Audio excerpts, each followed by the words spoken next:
আসসালামু আলাইকুম, hello everyone. আশা করছি সবাই ভালো আছো। সবাইকে আবার এক প্রকাশে স্বাগতম। তো ফ্রেন্ডস, আজকে আমি মাধ্যমিক অষ্টম শ্রেণীর সাধারণ গণিত নিয়ে কথা বলবো।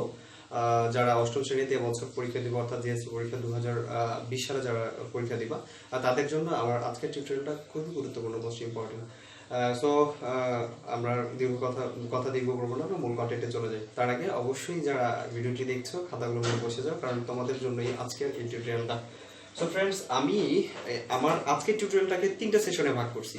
তিনটা সেশনের মধ্যে ফার্স্ট সেশন আমি শুধুমাত্র কোশ্চেন প্যাটার্ন নিয়ে কথা বলবো, অর্থাৎ আমাদের বোর্ড পরীক্ষায় যে সিলেবাস আছে, যেই সিলেবাসের আঙ্গিক আমাদের পরীক্ষার প্রশ্ন হয়, সেই কোশ্চেন প্যাটার্ন নিয়ে কথা বলবো। সেকেন্ড সেশন হচ্ছে আমি অধ্যায়ভিত্তিক গুরুত্বপূর্ণ প্রশ্নগুলি নিয়ে কথা বলবো। অ্যান্ড লাস্ট ওয়ান, অর্থাৎ লাস্ট সেশনে হচ্ছে গিয়ে আমি কোন কোন স্টুডেন্ট, অর্থাৎ আমাদের ক্যাপাবিলিটি বা অ্যাবিলিটির উপরে ভিত্তি করে আমরা কোন কোন চ্যাপ্টার করলে আমরা 100% প্রশ্ন পাবো এবং আমরা ভালো করব, এই বিষয়টা নিয়ে আমি কথা বলবো। সো আর কথা দীর্ঘ করবো না, আমরা সরাসরি মূল কন্টেন্টে চলে যাই। সো ফ্রেন্ডস, আমার ফার্স্ট সেশন হচ্ছে গিয়ে আমাদের বোর্ড প্রশ্ন, অর্থাৎ কোশ্চেন প্যাটার্ন নিয়ে কথা বলা। আমরা যারা জেএসসি পরীক্ষা দিব তারা অবশ্যই অবগত, তারপর আমি সবার অবগতির জন্য বলছি যে আমাদের মূলত 11টা প্রশ্ন হয়। 11টা প্রশ্নের মধ্যে হচ্ছে পাটিগণিত থেকে 3টা প্রশ্ন হয়, বীজগণিত থেকে 3টা প্রশ্ন হয়, জ্যামিতি থেকে 3টা এবং তথ্য উপপাদ্য থেকে 2টা। তো এই 4টা পার্টে হচ্ছে মোট প্রশ্ন হয় 11টি এবং আমাদের প্রশ্ন উত্তর দিতে হয় মোট 7টি। এক্ষেত্রে পাটিগণিত 3টা থেকে 2টা, বীজগণিত 3টা থেকে 2টা, জ্যামিতি থেকে 3টা থেকে 2টা এবং তথ্য উপপাদ্য 2টা থেকে 1টা, মোট 7টি প্রশ্নের উত্তর দিতে হয়। এর মধ্যে আমি যদি এমসিকিউ নিয়ে কথা বলি, এমসিকিউর ক্ষেত্রে হচ্ছে পাটিগণিত থেকে 10টা প্রশ্ন হবে, বীজগণিত থেকে 10টা প্রশ্ন হবে, জ্যামিতি থেকে 8টা এবং সবশেষ 2টা তথ্যপত্র থেকে। সো ফ্রেন্ডস, আমাদের ফার্স্ট সেশনের আলোচনা শেষ। এবার আমরা সেকেন্ড সেশনে চলে যাব। খুব গুরুত্বপূর্ণ সেশন, মনোযোগ দিয়ে দেখতে হবে। সেকেন্ড সেশনে আমি ফ্রেন্ডস ভিডিওটা দীর্ঘ করতে চাচ্ছিলাম না বলেই আমি আমার হোয়াইট বোর্ডে প্রশ্নগুলি তুলে রাখছি। সো এখন আমি অধ্যায়ভিত্তিক গুরুত্বপূর্ণ প্রশ্ন নিয়ে কথা বলবো। প্রথমত আমি হচ্ছে পাটিগণিত নিয়ে কথা বলবো। পাটিগণিতে আমাদের we have to answer only 2 questions out of 3। So এখানে কিন্তু আমাদের গুরুত্ব দিতে হবে। পাটিগণিতের ফার্স্ট চ্যাপ্টার হচ্ছে প্যাটার্ন, খুব ইন্টারেস্টিং একটা চ্যাপ্টার। আমরা প্রত্যেকেই যদি চেষ্টা করি এই চ্যাপ্টার অঙ্ক করা সহজ এবং এখানের ভ্যারিয়েশনটা খুব কম হয়। প্রত্যেক বছর এখান থেকে প্রশ্ন হওয়ার সম্ভাবনা অনেক বেশি এবং হয়। সো আমরা এখানে পাটিগণিত প্যাটার্ন চ্যাপ্টারটা ভালো করে করব। এখানে সবগুলি অঙ্ক আমাদের দরকার নেই, আমরা উদাহরণের 1 এবং 2 এবং অনুশীলনের 10 নম্বর অঙ্কটা করলে আলহামদুলিল্লাহ আমরা ভালো প্রিপারেশন আমাদের হয়ে যাবে এবং আমরা ইনশাআল্লাহ প্রশ্ন আসলে পারবো। এরপর হচ্ছে আমাদের দ্বিতীয় চ্যাপ্টার নিয়ে কথা বলি। দ্বিতীয় চ্যাপ্টার হচ্ছে সাধারণ গণিত। আমাদের অষ্টম শ্রেণীর সাধারণ গণিতের দ্বিতীয় চ্যাপ্টার হচ্ছে মুনাফা চ্যাপ্টার। এখানে হচ্ছে 2টা সাব চ্যাপ্টার আছে, একটা হচ্ছে 2.1 এবং 2.2। এই 2.1 এবং 2.2 সম্মিলিতভাবে একটা প্রশ্ন হবে। এখানেও সব প্রশ্ন আমাদের করতে হবে না, আমার গুরুত্বপূর্ণ প্রশ্ন এখানে দেওয়া আছে। 2.1 এর ক্ষেত্রে আমি এখানে 1, 3, 6, 7, 8, 9, 12, 13 এবং 17। আমি আবার রিপিট করছি, 1, 3, 6, 7, 8, 9, 12, 13 এবং 17। এই অঙ্কগুলি করলে আমাদের বেসিকটা স্ট্রং হয়ে যাবে। ইনশাআল্লাহ আমাদের প্রশ্ন আসলে আমরা প্রশ্ন উত্তর করতে পারবো। এরপর হচ্ছে অনুশীলনী 2.2।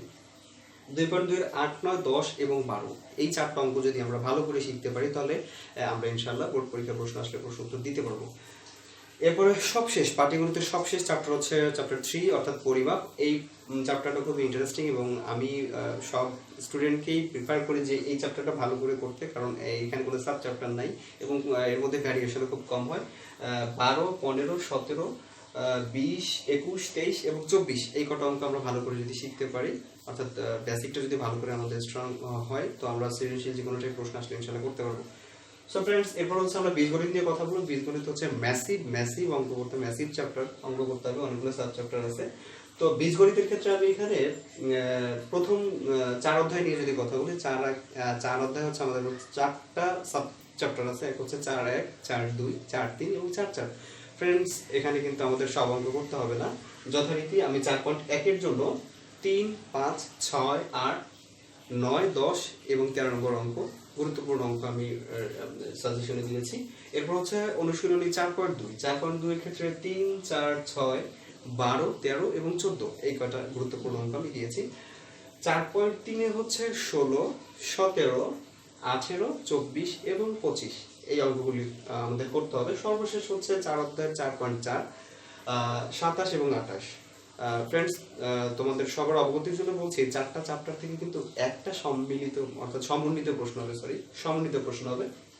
এরপর হচ্ছে বীজগণিতের যদি দ্বিতীয় চ্যাপ্টার নিয়ে কথা বলি, সেটা হচ্ছে বীজগণিতীয় ভগ্নাংশ। বীজগণিতীয় ভগ্নাংশের মধ্যে আমরা চ্যাপ্টার দেখতে পাবো দুটি, একটা হচ্ছে 5.1 এবং 5.2। তো 5.1 এর ক্ষেত্রে আমরা 1 এর জ, 2 এর গ, ও, চ। ফ্রেন্ডস, আমি লেখাটা অনেক ছোট হয়ে গেছে বলে আমি উচ্চারণ করছি, আবার বলছি, 2 এর গ, ও, চ, 3 এর ও, চ, 4 এর ঝ। এই কটা আমাকে করতে হবে 5.1 থেকে। এরপর হচ্ছে 5.2 নিয়ে যদি বলি, 5.2 আমি এখানে 14 এর ও থেকে ঝ, অর্থাৎ ও এর ও থেকে ও, চ, ছ, ঝ, এই 4টা অঙ্ক করতে হবে। 15 এর খ, ঘ এবং বরিগত চ, 16 নং প্রশ্ন। এই কটা অঙ্ক করলে আমরা 5 অধ্যায় থেকে যে প্রশ্ন আসবে ইনশাআল্লাহ আমরা প্রশ্ন উত্তর দিতে পারবো। আর এখানে কিন্তু সমন্বিত প্রশ্ন হবে। সবশেষ হচ্ছে সরল সমীকরণ 6.1 এবং 6.2 ষষ্ঠ অধ্যায়। তো 6.1 হচ্ছে আমি এখানে প্রশ্ন রাখছি হচ্ছে 5, 7, 8, 11, 12, 16 এবং 18। সবশেষ হচ্ছে অনুশীলনী 6.2। 6.2 এর হচ্ছে 13, 15 এবং 17। সো ফ্রেন্ডস, এখানে হচ্ছে বীজগণিতের চ্যাপ্টারগুলি এবং চ্যাপ্টারগুলি গুরুত্বপূর্ণ প্রশ্ন নিয়ে আমার এখানে সাজেশন তৈরি করা আছে। তোমরা এই অঙ্কগুলি মূল বই থেকে বেসিক অঙ্কগুলি ভালো করে শেখো, বেসিকটা ভালো করে শেখো, তারপরে তোমরা সৃজনশীলটা প্র্যাকটিস করো, ইনশাআল্লাহ ভালো করবে। সবশেষ হচ্ছে জ্যামিতি প্লাস হচ্ছে তথ্যপত্র জায়গার স্বল্পতার জন্য আমি দুটি একসাথে লিখ করছি। ফ্রেন্ডস, জ্যামিতির ক্ষেত্রে 8.1, 8.2 এবং 9, 10 এই 4টা ক্যাটাগরি থেকে আমি 8.1 এ 5, 8, 13, 8.2 এ 13 এর ও, চ এবং 16, 19, 20। আবার বলছি, 8.2 এর 13 এর ও, চ, 16, 19, 20 এই কটা দিয়েছি। আর অনুশীলনী 9 হচ্ছে পিথাগোরাস, খুব ইন্টারেস্টিং। পিথাগোরাস হচ্ছে 3, 4, 8 এবং 10, 3, 4, 8 এবং 10 এটা অঙ্ক করতে হবে। সবশেষ হচ্ছে বৃত্ত, খুব ইন্টারেস্টিং। বৃত্ত হচ্ছে, বৃত্তের আমরা জানি দুইটা চ্যাপ্টার, একটা হচ্ছে 10.1 এবং 10.2। 10.1 এ হচ্ছে 2 এবং 4 এবং 10.2 হচ্ছে 2, 3, 5। সবগুলি কিন্তু অনুশীলনীর ফ্রেন্ডস, অনুশীলনীর অধ্যায়ভিত্তিক আমাদের মূল বইয়ে জ্যামিতিগুলো দেওয়া আছে, এগুলো আমাদের ভালো করে পড়তে হবে। যদি আমরা ভালো করে আয়ত্ত নিতে পারি ইনশাআল্লাহ আমরা অবশ্যই সবাই ভালো করব। সবশেষ হচ্ছে পরিসংখ্যান প্লাস তথ্য উপাত্ত, যেটাকে আমরা বলি। অনুশীলনীর মধ্যে অঙ্ক করতে হবে হচ্ছে 9, 10, 12, 13 এবং 15।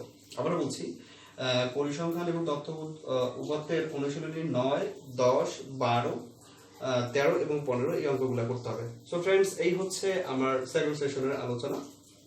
খুবই গুরুত্বপূর্ণ অঙ্কগুলি আমরা বাসায় অবশ্যই প্র্যাকটিস করব।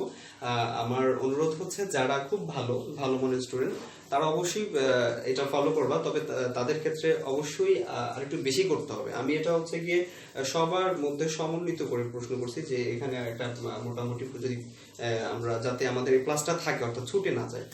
সো যারা আমরা ভালো আছি তারা অবশ্যই এর চেয়ে যদি পারি আমরা বেশি করব, এটা হচ্ছে আমার বেসিক কথা। সো ফ্রেন্ডস, এখন আমি হচ্ছে গিয়ে স্টুডেন্টদের ক্যাপাবিলিটি বা অ্যাবিলিটি নিয়ে ছোট্ট পরিসরে আবার এখান থেকে সাজেশন তৈরি করব। তো আমরা যারা অঙ্কে ভয় পাই বা অঙ্কটাকে মনে করে যে আমাকে দিয়ে হবে না বা কিছু একটা, এরকম ভাবার কোনো দরকার নেই, আমরা সবাই পারবো ইনশাআল্লাহ। তো এখন আমি এই চ্যাপ্টারগুলি দিয়ে যেগুলি সুইটেবল, অর্থাৎ সবার ক্ষেত্রেই কিন্তু সুইটেবল, সেই বিষয় নিয়ে আমি ছোট্ট করে একটু ব্রিফ করছি। এখানে আমি পাটিগণিতের যে 3টা ফরম্যাট আছে, 3 ফরম্যাটের আমি বলবো আমরা প্রত্যেকেই প্যাটার্নটা এবং 3 অধ্যায় এই দুটো আমরা ভালো করে করব। প্যাটার্ন এবং 3 অধ্যায়ের অঙ্কগুলো খুব ইন্টারেস্টিং, অঙ্ক কম প্লাস ভ্যারিয়েশন খুব কম হয়। মুনাফা চ্যাপ্টারও খুব ইন্টারেস্টিং। তো আমরা প্যাটার্ন এবং 1 এবং 3 এই চ্যাপ্টার দুটো খুব ভালো করে করব, 2 অধ্যায় করব। তো আমি সবসময় প্রিফার করি স্টুডেন্টদের এই দুটো ভালো করে শিখতে, কারণ অঙ্ক কম আমরা সহজ অ্যান্সার করতে পারবো। বীজগণিতের ক্ষেত্রে যদি বলি, বীজগণিতে হচ্ছে 4 অধ্যায় নিয়ে যদি শুধু কথা বলে, 4 অধ্যায় হচ্ছে 4-1, 4-2, 4-3 এবং 4-4। এই 4টা থেকে আমি অবশ্যই স্টুডেন্টকে 4-1, 4-2 এবং 4-3 এই 3টা চ্যাপ্টার ভালো করে করতে বলি। 4.4 দিয়ে তেমন একটা দরকার পড়ে না, আমরা এই 3টা করলে ইনশাআল্লাহ একটা প্রশ্ন উত্তর দিতে পারবো। এরপরে যদি আমি বলি বীজগণিতীয় ভগ্নাংশ 5 অধ্যায়টা আমি স্টুডেন্টদের স্কিপ করতে বলি, কারণ এটা একটু ঝামেলার চ্যাপ্টার, এটাতে অনেক কাজ করতে হয়। এটা সহজ আছে, পারবো না বা হবে না এমন না, বাট কাজটা একটু বেশি। সো আমি এই 5 নাম্বার চ্যাপ্টারটা স্কিপ করে আমি সবসময় প্রিফার করি, অর্থাৎ সবাইকে পরামর্শ দিই যে আমরা সরল সমীকরণটা অর্থাৎ 6-1 এবং 6-2 এই দুইটা চ্যাপ্টার ফলো করতে বলি, কারণ এই দুই চ্যাপ্টার থেকে যে ধরনের প্রশ্ন হয় তুলনামূলক ভ্যারিয়েশন কম আসে এবং সহজ তুলনামূলক। এই জন্য আমি বলবো বীজগণিত থেকে 1 এবং 3। এরপর যদি জ্যামিতি বলি, জ্যামিতিতে আমি অষ্টম অধ্যায়টা স্কিপ করতে বলি। অষ্টম অধ্যায়ের চেয়ে আমরা যদি 9 এবং 10 করি, আমরা দুইটা প্রশ্ন উত্তর দিতে পারবো। সবশেষ হচ্ছে পরিসংখ্যান। পরিসংখ্যান নিয়ে তো কিছু বলার নেই, আমরা সবাই কিন্তু পরিসংখ্যান পারি, বা আমাদের এখানে কিন্তু সবাই স্ট্রং একটা জোনে, স্ট্রং জোন, আমরা সবাই প্রশ্ন উত্তরগুলো দিতে পারবো ইনশাআল্লাহ। সো ফ্রেন্ডস, আমি যদি আবার ছোট করে বলি, আমরা পাটিগণিতে 1 এবং 3, অর্থাৎ we have to answer only 2 questions out of 3। পাটিগণিতে আমাকে 3টা থেকে 2টা দিতে হবে। সো আমি 1 এবং 3 হচ্ছে গিয়ে যারা আমরা একটু দুর্বল, অঙ্কে একটু দুর্বল, তাদের ক্ষেত্রে প্রিফার করি। এরপর হচ্ছে বীজগণিত হচ্ছে আমি বলবো 4র্থ অধ্যায় এবং সরল অর্থাৎ 6ষ্ঠ অধ্যায়টা, এই দুইটা খুবই গুরুত্বপূর্ণ, সবই গুরুত্বপূর্ণ, তো এই দুইটা চ্যাপ্টার আমি বলি সুবিধার জন্য। এরপর হচ্ছে সবশেষ জ্যামিতি নিয়ে বলি হচ্ছে গিয়ে 9 অধ্যায় এবং 10 অধ্যায়, এবং পরিসংখ্যান আমরা সবাই পারি। এই হচ্ছে আমার ছোট্ট পরিসরের ব্রিফ। আরেকটা ইন্টারেস্টিং বিষয় হচ্ছে ফ্রেন্ডস, আমাদের কিন্তু সপ্তম অধ্যায়ে সেট ফাংশন আছে, খুবই ইন্টারেস্টিং চ্যাপ্টার। যদি এখান থেকে আগে প্রশ্ন হতো, এখন কিন্তু এটা আমাদের সিলেবাস, আউট অফ সিলেবাস। তো আমি বলবো এটা করতে, কারণ আমাদের আমাদের এমসিকিউ টাইপে কিন্তু প্রশ্ন এখান থেকে হতে পারে। সো ফ্রেন্ডস, এই হচ্ছে আমার ছোট্ট করে সাজেশন। তোমাদের যদি উপকার হয় অবশ্যই কৃতজ্ঞতা জানানোর জন্য সাবস্ক্রাইব করে রাখবে এবং কমেন্টস অবশ্যই জানাবে, কারো কোনো সমস্যা থাকলে অবশ্যই জানাবে। আর হচ্ছে আমরা নেক্সট টিউটোরিয়ালে, অর্থাৎ এরপর থেকে আমি প্রত্যেকটা অধ্যায়ের প্রত্যেকটা গুরুত্বপূর্ণ অঙ্ক নিয়ে আলোচনা করব। সো ধৈর্য ধরে ভিডিওগুলি দেখার অনুরোধ করছি। আর এখন বিশেষ যে কথাটা, এখন আমরা যারা বাংলাদেশে বসবাস, নট অনলি বাংলাদেশ, এটা এপিডেমিক হয়ে গেছে ওয়ার্ল্ড ওয়াইড, করোনা ভাইরাসের যে অর্থাৎ কোভিড-19 যে একটা এফেক্ট, এটা কিন্তু সবাই মোটামুটি আক্রান্ত। সো এই আতঙ্কের মধ্যে আমরা স্টুডেন্টরা অবশ্যই বাসায় থাকবো এবং টাইমটাকে ইউটিলাইজ করবো। আমরা কোনোভাবে যদি টাইমটা নষ্ট করি কোনোভাবে, তাহলে কিন্তু আমরা পিছিয়ে পড়বো, যেহেতু আমাদের পরীক্ষাটা নভেম্বরে। সো সবার চেয়ে কিন্তু আমাদের সময়টা খুব খুব কুশল যাচ্ছে এবং খুব ইম্পর্টেন্ট। তো সবাইকে আবার এই ফোকাসে স্বাগতম, আর কথা বাড়াবো না। সবার উত্তরোত্তর শুভকামনা করছি, সবাই ভালো থাকবে, অবশ্যই হোম কোয়ারেন্টাইনে থাকবে। আর নেক্সট ভিডিওগুলো দেখার জন্য অনুরোধ করছি। আল্লাহ হাফিজ, আসসালামু আলাইকুম।